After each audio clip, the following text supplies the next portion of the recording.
Department کا یہی کہے گا ہمیں اس سے کوئی مطلب نہیں ہے، یہ بتاؤ کٹیا چلا رہے ہو یا نہیں؟ بھائی کٹیا مارا ہے یا نہیں؟ یہی ہم بھی کہتے ہیں، ہم کو علی سے پہلے کی حکومتوں سے مروب نہ کرو، ہم کو یہ بتاؤ علی کے حق میں کٹیا ڈالا تھا یا نہیں ڈالا تھا؟ صلوات بھیجیے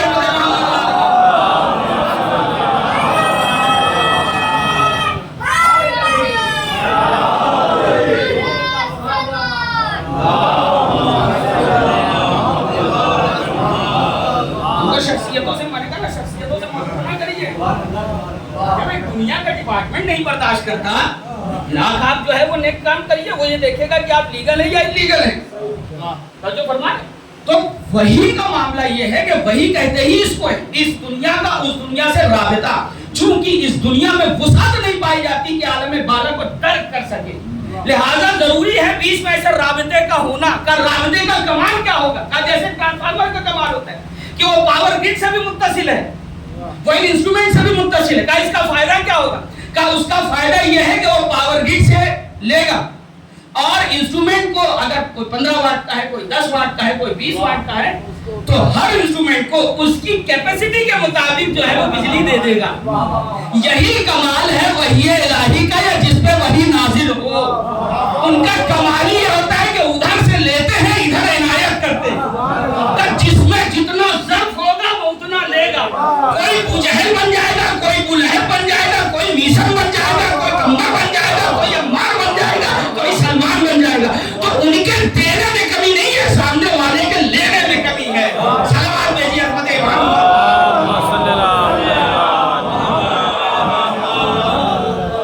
یہاں تک میں آپ کے آسانیاں کو لے کر کے آیا، وجہ ہے، بنیادی وجہ ہے۔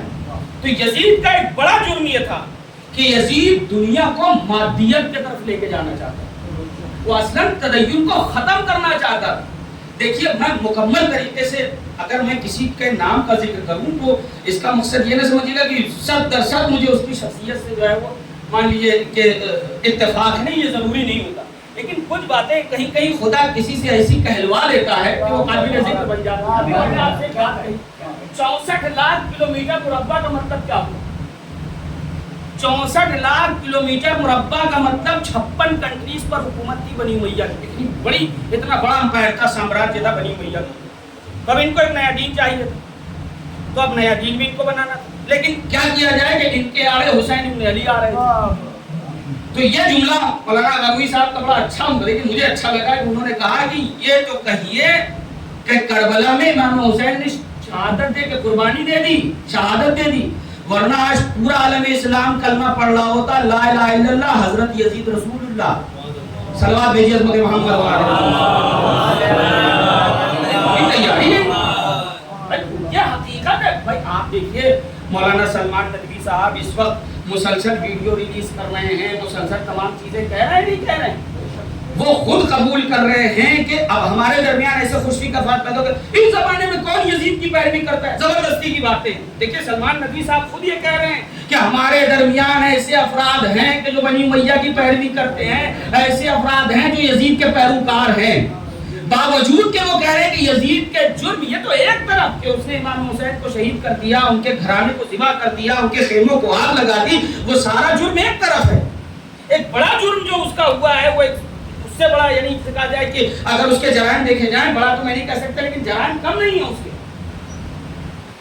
مسجد نبوی کو تاراج کر دیا، قبر نبی استبل بنا دیا گیا، 10,000 کے آس پاس اصحاب رسول اللہ کو قتل کیا ہے یزید نے۔ توجہ، 1,000 صحابیات یعنی جو صحابہ کی بیٹی تھیں، بیٹیاں تھیں، ان کے ساتھ بدفعلی کی گئی۔ 3 دن تک مدینے کو حلال کر دیا گیا اور اس سے بھی اس کا کلیجہ ٹھنڈا نہیں ہوا۔ خانہ کعبہ کو جلایا، خانہ کعبہ پر منجنیق کے ذریعے حملہ کروایا، اور اس کے بعد بھی یہ کہا جاتا ہے کہ دیکھیے یزید نے کیا تو بہت غلط، مگر آپ اس پہ لعنت نہیں کر سکتے۔ ایک درد جاگ جاتا ہے اندر سے، رشتہ داری جاگ جاتا ہے، نہیں وہ تھا تو بہرحال مسلمان۔ تو دیکھیے سلمان ندوی صاحب اگر کہہ رہے ہیں تو اس کا مطلب مسئلہ بہت گمبھیر ہے، اور پھر سلمان ندوی صاحب نہیں کہہ رہے ہیں، بلکہ سرحد پار سے پڑوسی ملک سے بھی جو آوازیں آ رہی، چاہے ڈاکٹر طاہر القادری ہوں یا مولانا طارق جمیل ہوں، یہ سارے وہ افراد ہیں جو ملت کو ایک کرنے کی کوشش کر رہے ہیں. لیکن اگر ملت کو ایک کرنا ہے تو دیکھیے توجہ میرے، ملت کو اگر ایک کرنا ہے تو مجرم کا چہرہ دیکھ کر کے نہ پکڑیے، مجرم کا جرم دیکھ کے پکڑیے. توجہ میرے، اگر قرآن جلانا جرم ہے تو ہمارا سوال یہ ہے، آپ یہ کہہ رہے ہیں کہ جرم بڑا اس لیے ہے کہ سرکاری سرویچھوں میں قرآن کو جلایا گیا، تو ہم صرف ایک کو نہیں پکڑیں گے، ہم دیکھیں گے ابتدا سے لے کے انتہا تک کس کس نے سرکاری مدد لے کے قرآن کو جلایا ہے. جیسے یہ لعنتی ہے ویسے ہی وہ بھی لعنتی ہے.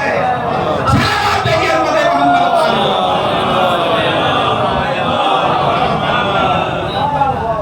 جیسے یہ لعنتی ہے ویسے ہی وہ بھی لعنتی. تو یہ بہت بڑی بات ہے کہ دیکھیے یہ تو عزاداری کے طفیل اور عزاداری کے سائے میں ایسے حالات پیدا ہوئے، یہ بے غیرت امت یزید کو بچا نہیں پائی.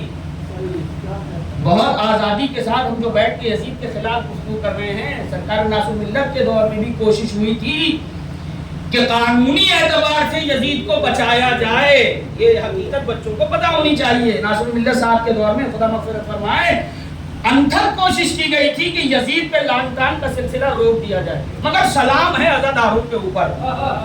اسی لیے دیکھیں میں جملہ آپ کے حوالے کر رہا ہوں، جب تک یزیدیت کی بخیہ نہ ادھیڑی جائے ذکر حسین کا حق ادا نہیں ہوتا.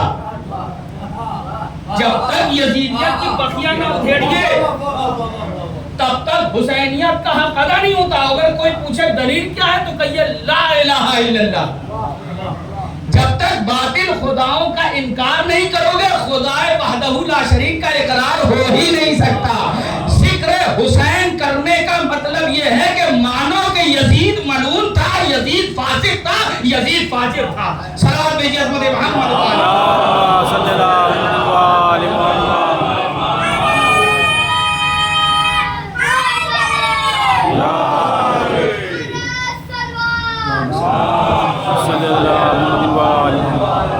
اسی لیے یہ سلسلہ جو ہے وہ رکنا نہیں چاہیے، یہ عزاداری کا سلسلہ.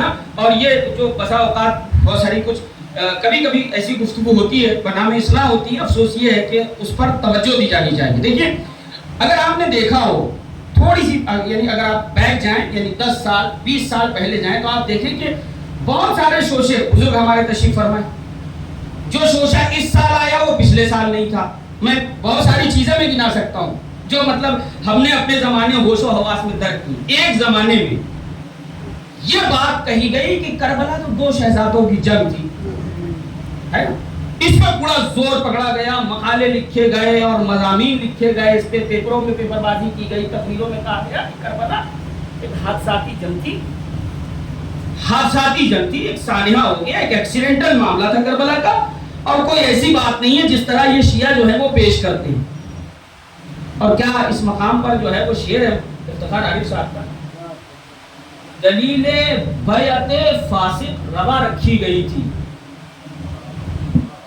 دلیل بیعت فاسق روا رکھی گئی تھی، مدینے میں بنائے کربلا رکھی گئی تھی. مدینے میں بنائے کربلا رکھی گئی تھی. یہ تو صرف ایک بنایا ہوا شگوفہ ہے کہ یہ دیکھیں امام حسین کو شیعوں نے قتل کر دیا. توجہ میرے عزیز، اصل میں دیکھا یہ جاتا ہے کہ قتل کی دلیل کہاں سے ملی.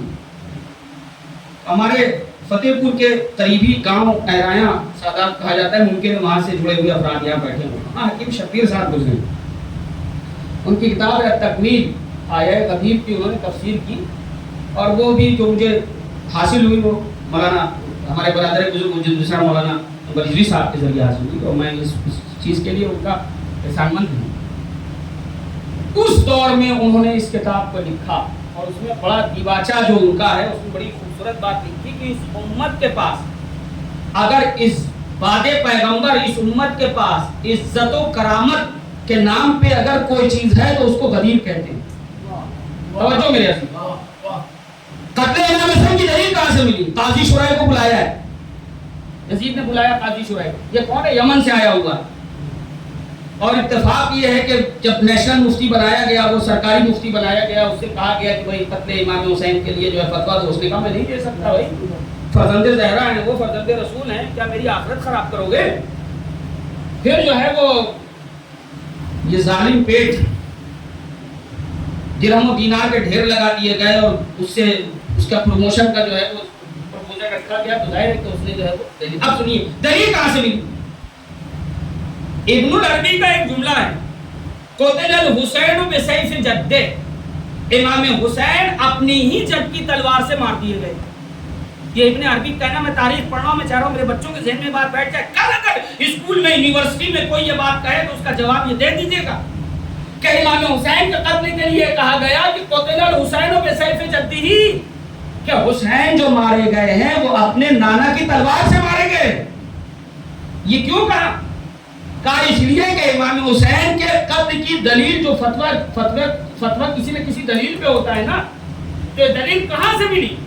کہا دلیل کس چیز کو بنایا گیا؟ کہا دلیل اس چیز کو بنایا گیا کہ چونکہ پیغمبر، میں نام نہیں لینا چاہ رہا ہوں یہاں سے، روایت کی گئی کہ فلاں نے، بلیوں کے باپ نے جو ہے وہ روایت کی کہ پیغمبر اسلام نے فرمایا کہ من غلب بسیفہ فہو امیر المؤمنین، جو بھی تلوار کے ذریعے حکومت تک پہنچ جائے اسے حاکم تسلیم کرو۔ توجہ میرے عزیزوں، جو بھی زور سے زبردستی سے تلوار لے کے تم پہ مسلط ہو گیا تو اب تمہیں اس کو کیا ماننا ہے؟ ولو یشرب الخمر فی جوف الکعبہ، اب وہ چاہے کعبے میں شراب کیوں نہ پیے، اسے حاکم تسلیم کرنا ہوگا۔ یہاں تک آپ کیا ذہن لیا میرے ساتھ آ گئے؟ تو یہ روایت کی، اور اس روایت کو دلیل بنائی، اس روایت کو یہ دلیل بنایا کہ چونکہ امام حسین نے خروج کیا ہے حاکم کے اوپر، لہذا ان کا قتل کیا ہے؟ واجب۔ اب سنیے میرا جی، جب جناب مختار نے دربار میں بلایا، آپ نے بعد کربلا قاضی شریح کو بلایا اور کہا کہ یہ کیسے تم نے فتویٰ دیا؟ فرزند زہرا، فرزند رسول، سر و تن میں جدائی کر دی، یہ فتویٰ کہاں سے ملا؟ تو فوراً جو ہے وہ اس نے کہا کہ فلاں سے یہ روایت تھی کہ رسول نے فرمایا کہ جو حاکم کے خلاف خروج کرے اس کی سزا اس بنیاد پہ کہا جاتا ہے قتل الحسین بسیف جدہ، حسین اپنے نانا کی ہی تلوار سے شہید ہو گئے۔ اب ایک مرتبہ جناب مختار قاضی شریح سے کہتے ہیں بدبخت، تجھے یہ یاد رہا اور تجھے پیغمبر کی حدیث نہ یاد رہی؟ پیغمبر نے 1.25 لاکھ حاجیوں کے سامنے کہا تھا من کنت مولا ہو فہذا علی مولا، جس کا میں مولا ہوں اس کے علی مولا ہے۔ کیا تو نے نہیں سنا تھا کہ پیغمبر اسلام نے فرمایا یا ابا ذر، اے ابو ذر، اذا رأیت الناس یسلکون الی وادی، اے ابو ذر اگر دیکھنا ساری دنیا ایک وادی میں جا رہی ہے اور علی ایک الگ راستے پہ جا رہے ہو تو ساری دنیا کو چھوڑ دینا، علی کے راستے کو پکڑ لینا۔ ایک قاضی شریح یہ بتا کہ کیا تجھے ایسی روایت نہ ملی جو مجھے کہنے دیجئے حسین کی قتل کی دلیل غدیر سے نہیں، غدیر کے مقابل جو مدرسہ پڑا ہوا ہے وہاں سے ملی ہے۔ سلام بھیجیے امت محمد صلی اللہ علیہ وسلم۔ امام حسین کے قتل کی دلیل غدیر سے نہیں ملی ہے، امام حسین کی قتل کی دلیل وہاں سے ملی ہے جو پیغمبر کے بعد ملت قائم ہوئی تھی۔ میں آمدن برسر مطلب، لہذا اس ذکر کا اہتمام ہوتے رہنا بہت ضروری، اسی لیے ہمارے بزرگ علماء توجہ، میرے چھوٹے بھائی توجہ کریں، تاکید کرتے ہیں۔ جب جنگ کا زمانہ تھا، عراق ایران جنگ ہوئی اور تقریباً 11 سال جنگ چلی، 11-12 سال یہ جنگ چلی۔ قائد اللہ العلماء سید روح اللہ موسوی الخمینی رحمہ اللہ، ان سے جب یہ پوچھا ہے، سوال کیا ہے بعض لوگوں نے کہ ہم لوگ مجلس کرتے ہیں، ہمارے بزرگان نے کچھ اثاثہ دیا ہوا ہے، ہم مجلسیں کرتے ہیں۔ بہت توجہ میرے عزیزوں، اس لیے ایک بہت اہم پیغام ہے جو آپ تک پہنچ رہا ہے میری اس بات کے ذریعے۔ تو انہوں نے کہا کہ کیا نقصان ہے اگر ہم شیرمال کی جگہ شکر بانٹ لیں، شیرمال کی جگہ نمک پارا بانٹ لیں، بریانی کی جگہ ہلکا پھلکا تبرک بانٹ لیں، اور جو ہے وہ وہی بجٹ سے ہم جو لوگ زخمی ہوئے ہیں ان کی مدد کر دیں؟ تو انہوں نے کہا خبردار، یہ نہیں ہوگا۔ امام حسین کا ذکر جس شان سے کیا جاتا تھا ویسے ہی ہوگا۔ توجہ میرے عزیز، جیسے بہت سے لوگ ہوتے ہیں نا امام باڑے کا بجٹ کہیں اور لگا دیا. یہ حلوائی کی دکان پہ دادا کا فاتحہ نہیں ہوتا. اگر یہ فقہی مسئلہ ہی بتا رہا ہوں, اگر مجلس کے نام پر چندہ لیا گیا ہے تو وہ مجلس میں ہی استعمال ہوگا, مسجد میں بھی استعمال نہیں ہو سکتا. سوء تدبیر کو بندگی نہیں کہتے ہیں, سوء تدبیر کو بے وقوفی کہتے ہیں. اب وہ پیسہ جو مجلس کے نام سے لیا گیا ہے یہ پیسہ مسجد میں نہیں لگے گا. اگر مجلس کے تو آیت اللہ خمینی نے کیوں کہا, کیونکہ بزرگوں نے آپ کے مجلس کے نام سے دیا ہے, لہذا وہ مجلس پہ ہی صرف ہوگا. یہاں سے مجھے توجہ چاہیے. دیکھیے اصل میں عزاداری کا معاملہ یہ ہے کہ عزاداری مستقل ایک ڈپارٹمنٹ ہے. توجہ میرا, مستقل ایک ڈپارٹمنٹ ہے. دیکھیے دلیل بالکل عقلی دوں گا اور سامنے بھی دوں گا.